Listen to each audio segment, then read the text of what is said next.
We'll start with the MS. We will continue with the mitral stenosis, which we had stopped here only.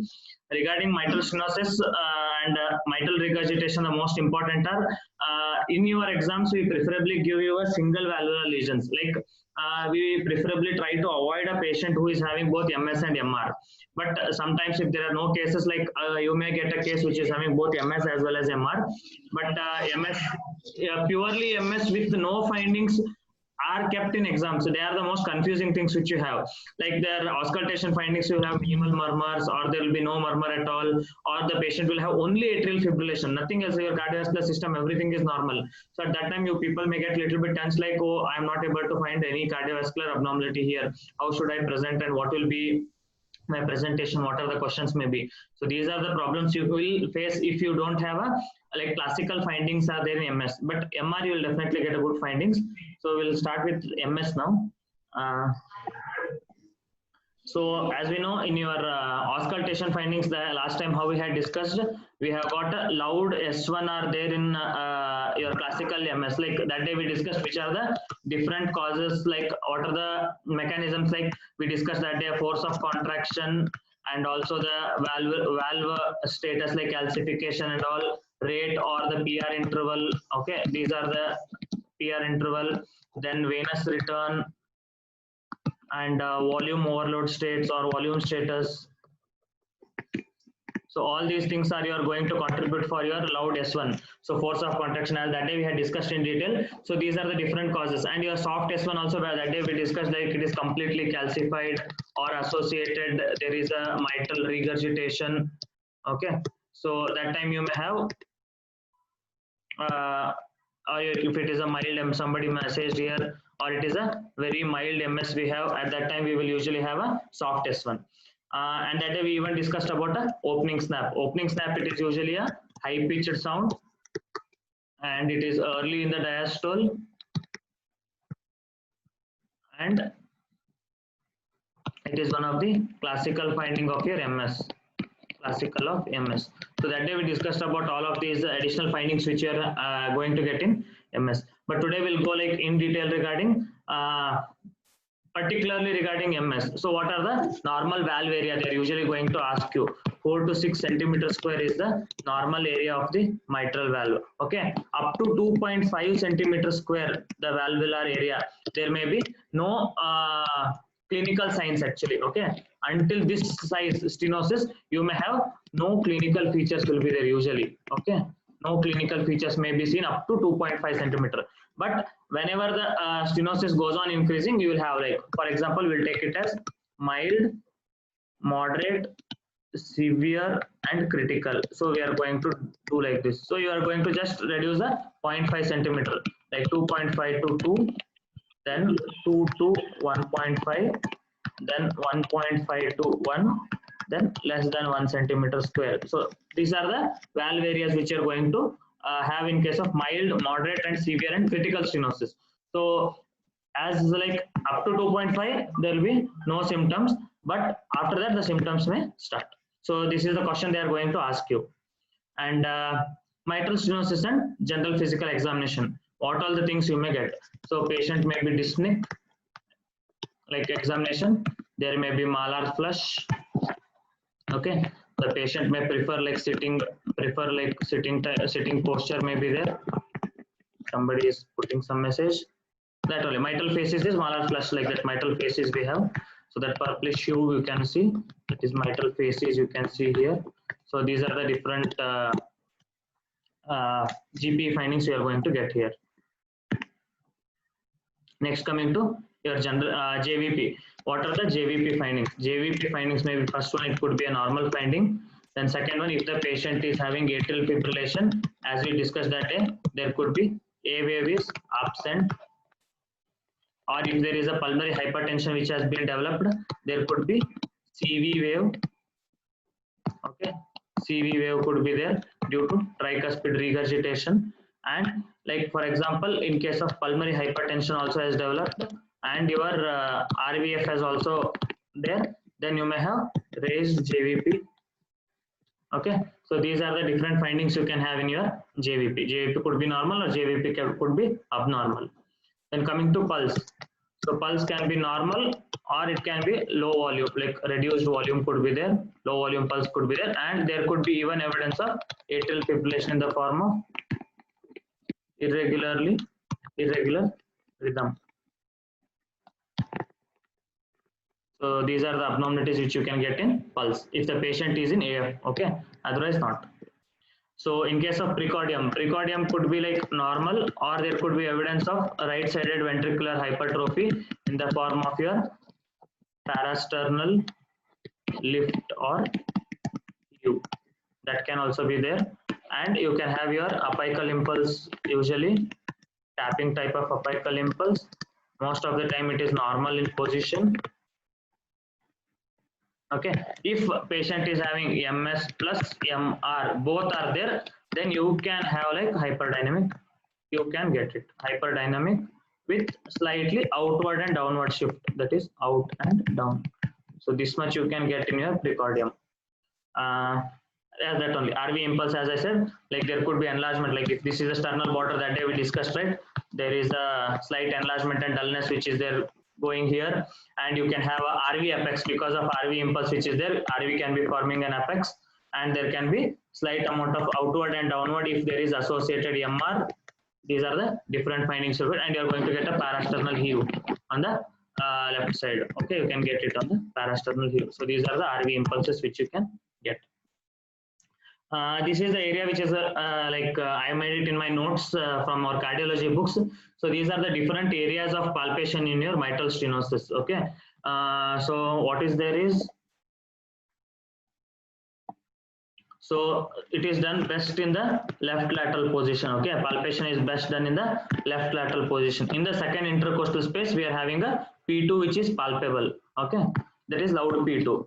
Left sided, like on the xiphisternum, subxiphoid area, you can have a S4 sound of RV which may be palpable. Okay, and parasternal area, there could be a parasternal heave, and opening snap is palpable just like laterally to the sternal border, and apex you are going to feel a diastolic thrill, or your apex beat you are going to appreciate, and just medial to the apex beat you are having a palpable S1. So these are the findings which you get it. So if you want, you can like take it in your notes, means if you want you can take it. So palpable P2 in the second intercostal space, and in your fourth or fifth intercostal space you get a apical impulse which is like you will appreciate a diastolic thrill there, and apex beat characterization you can do it, and position of the apex beat you will be finding. S1 is palpable just medially to the apex, and opening snap is just laterally to the sternal border. Sternal border you are going to have a parasternal heave. Subxiphoid like S4 sound of RV may be palpable. So these are the findings in your MS. So if anybody wants to take it down in your book, like you can copy it.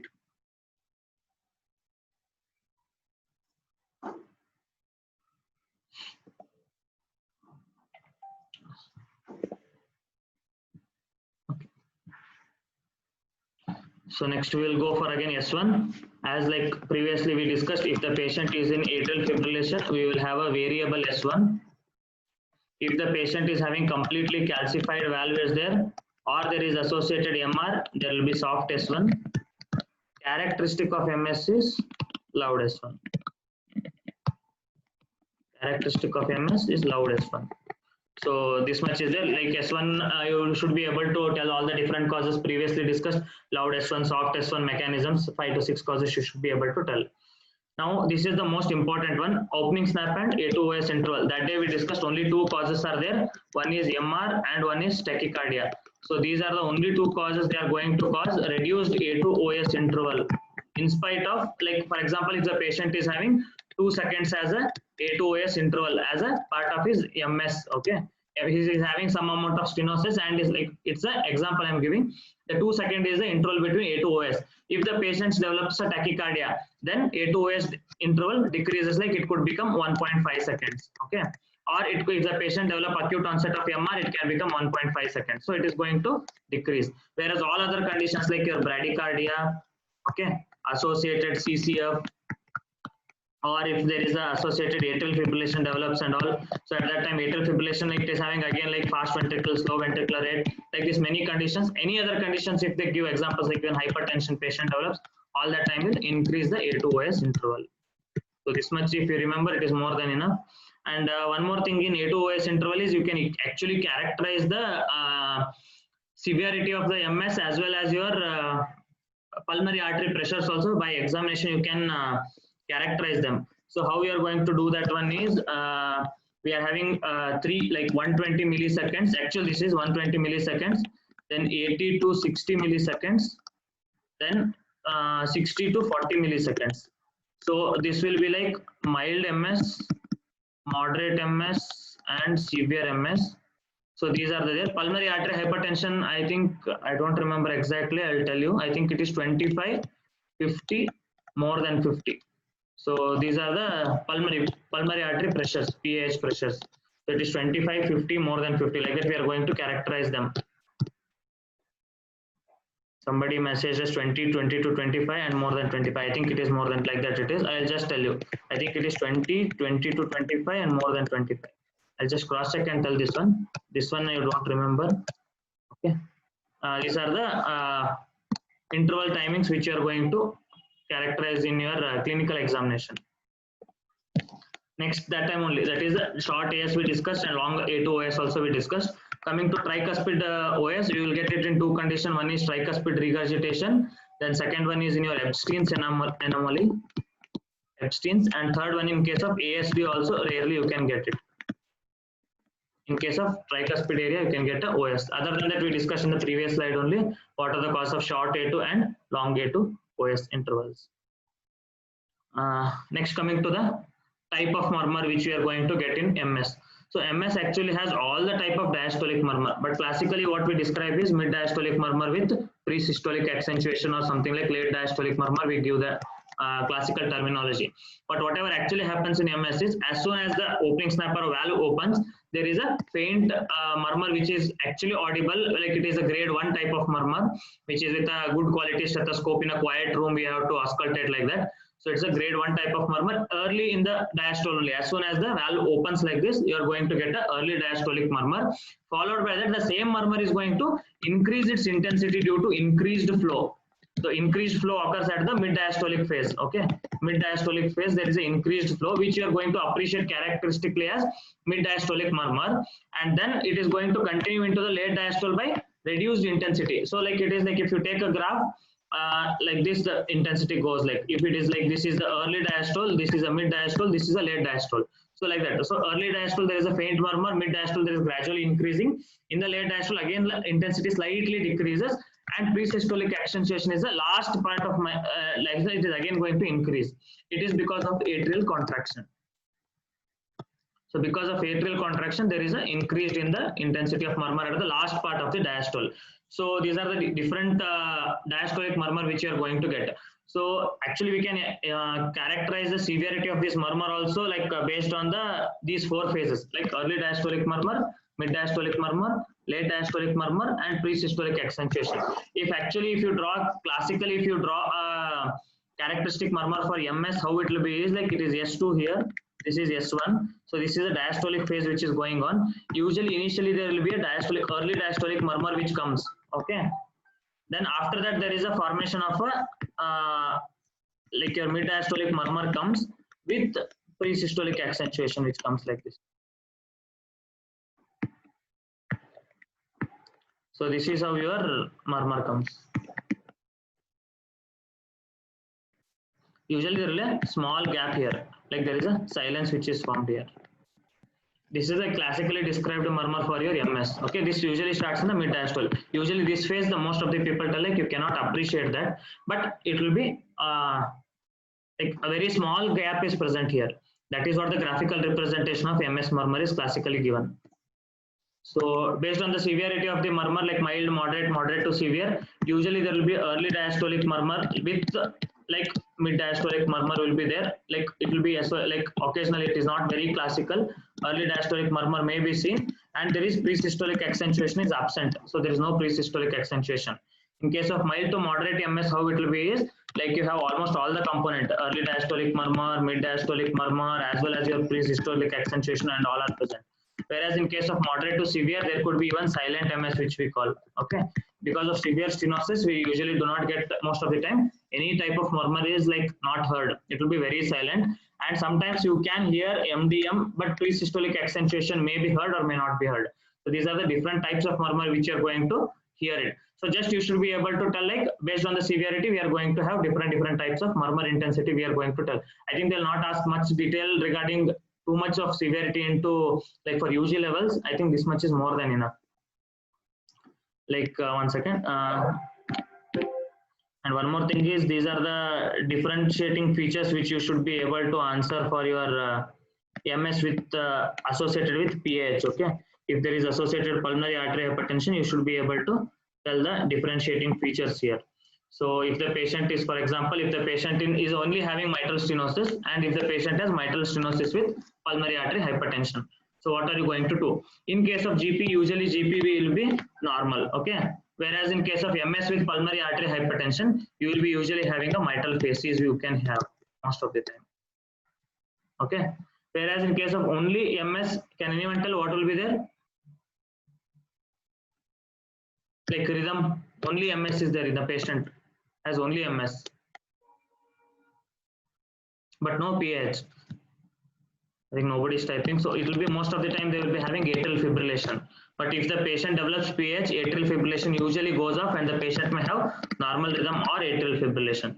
JVP usually will be normal. JVP will be usually elevated because of PH and right ventricular hypertrophy. Precordium will be usually normal, but there will be a right ventricular heave or parasternal heave should be present. In case of opening snap, MS usually it will be prominent opening snap will be there. Once the PH develop, opening snap decreases in intensity. Okay.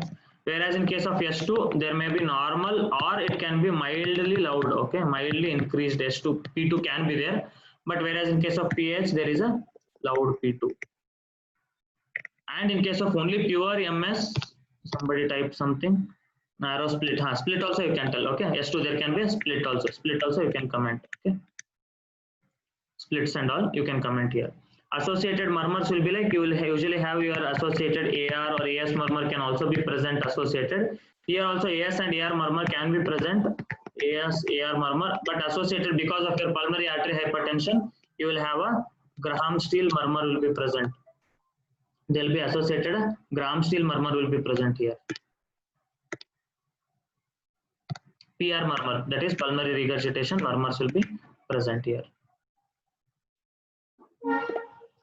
Chest pain in MS. So this is one of the common cause, like most of the patient will come to you with one of the chief complaint as chest pain. They will ask you like in exams like what are the different causes of chest pain, particularly to mitral stenosis. You cannot tell like it is angina or like your I will send the previous slide. Okay, I am having one more chart. I will send you in your WhatsApp group. Somebody asked previous slide. I'll send that full chart in your WhatsApp group after this. Okay. Like they'll ask you what are the causes of chest pain in your mitral stenosis. So most of the people go on answering like there may be coronary artery disease or there could be like atherosclerotic disease or so many things. We have different mechanisms. It is given in most of the journals. Okay, it is not given in most of the textbooks. So one is called as cardiac neurosis. Usually because of a cardiac illness, whatever they have, underlying cardiac illness, it is a psychological like anxiety neurosis. It is a cardiac neurosis. Patient will usually have anxiety because of his cardiac illness, like he may die suddenly or he may have any abnormalities, like he may have go sick. That's why they may usually present with a neurosis type of chest pain. And the patient might have acute valvular rheumatic carditis could be there, valvulitis could be there. That could be also possibly causing your chest pain. Angina pectoris, as we said, it is one of the cause for your chest pain in case of MS also, but don't give this as a first option. Okay, you should give as cardiac neurosis, active carditis. And there is one entity which is given in very of the old medical journals. Nowadays the books doesn't give it, and there is no proper explanation like what is the mechanism, how it is being caused and all. It is not very like in detail. You are like knowing the mechanisms is not important for you people. Even we have also not like stressed into too much. That is called as hypercyanotic angina. So it is classically seen in case of MS. Okay, what is the characteristics? It is a paroxysmal type of sudden onset of chest pain, which is substernal, severe, excruciating type of pain, which lasts for hours to days, and usually mimics a myocardial infarction. This is the description which is given in case of journals. Okay, not in textbooks also. Medical journals they give this. hypercyanotic angina. So you can remember these as the 4 different causes for chest pains in MS, because your history of presenting illness, whatever the patient tells, no, chest pain, breathlessness, palpitation, usually they give like most of the times complaints as. So whenever they tell chest pain, the examiner may ask you what is the cause of chest pain in this patient. You will be telling like chest pain like cardiac, non-cardiac, respiratory, psychotic, like GI causes and all. Particularly if they ask you how chest pain is related to mitral stenosis, you can give these answers. Next, I think MS, I think this much is enough. I don't think like more is required. Directly we'll go for your MR. So these are the different causes of your MR which are most commonly seen in your day-to-day your bedside examinations. Like RHD is the most like rheumatic MS with MR or rheumatic MR only. Mitral valve prolapse can progress slowly to mitral regurgitation. Papillary muscle dysfunction. Then chordae tendineae ruptures could be there due to either due to trauma or due to ischemia or infarction. Infective endocarditis can cause your valvular apparatus like perforations of the valve or your rupture of the valvular apparatus. And annulus causing MR is like dilatation of the, for example, if the patient has aortic regurgitation due to volume overload, the annulus will dilate. The dilatation will cause functional mitral regurgitation. Or in case of your dilated cardiomyopathy, all these are responsible for your MR. Okay. The next coming is carotids. So what are the findings of your carotids and JVP and precordium? So this is very important here. So all the etiologies of MR, okay, all etiologies like previous 6 you saw, right? Etiologies, all the etiologies like these 1, 2, 3, 4, 5, 6, all these will have similar same findings in these 3 examinations. Carotid, JVP and precordium, all the findings like for example your RHD, MVP, papillary, whatever may be the etiologies, the findings are usually same in these 3 examinations. Whereas in case of murmurs and associated sounds, you'll usually have different patterns of MR. Okay, you can identify like what could be the underlying etiology for that MR. So here it will be different for each etiologies. Okay, different for each etiology. Examination will be different, whereas there will be same findings will be there in all etiologies. So these are the things which you can remember. Okay, you will not find much informative regarding etiology if you examine carotid, JVP or precordium. So carotid examination, what will be there? There will be something like jerky like pulse will be there. Sometimes even it will call it as mini water hammer pulse. Mini water hammer pulse. It is sometimes like collapsing pulse only. Mini water hammer pulse like, and it could be sometimes bounding type of pulse may be there. Volume may be sometimes normal or volume could be increased. And JVP, as we saw, if there is atrial fibrillation, there is absence of A waves, there is usually increased JVP due to pulmonary artery hypertension. If there is associated tricuspid regurgitation, there could be CV waves that could be there. Then coming to precordium, usually it is hyperdynamic type of precordium, and there is downward and outward shift of your apical impulse.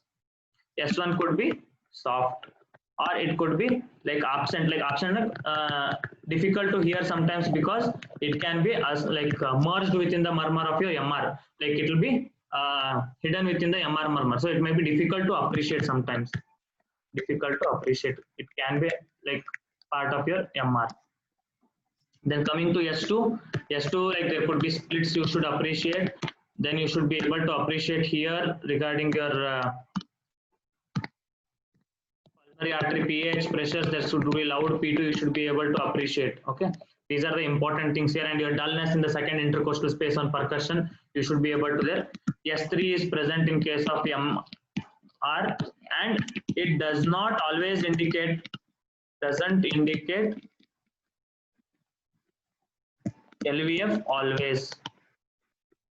It could be part of your normal MR only. It is not always indicate there is heart failure. Even without a heart failure, the patient could have MR. Okay.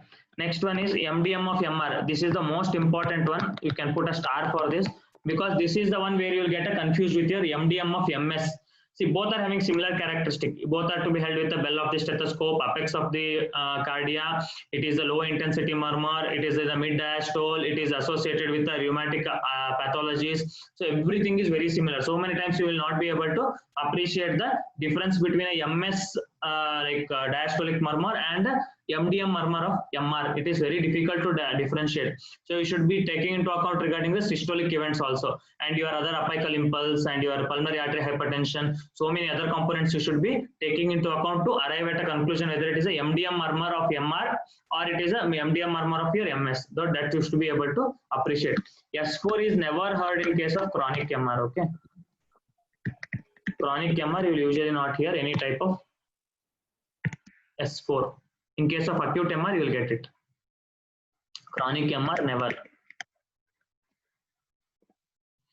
So coming to your differences now. OS MR and S3 MR. Okay. How do you differentiate between the two pathologies like OS of MR and S3 of MR? Can anyone tell? Where will you get the OS?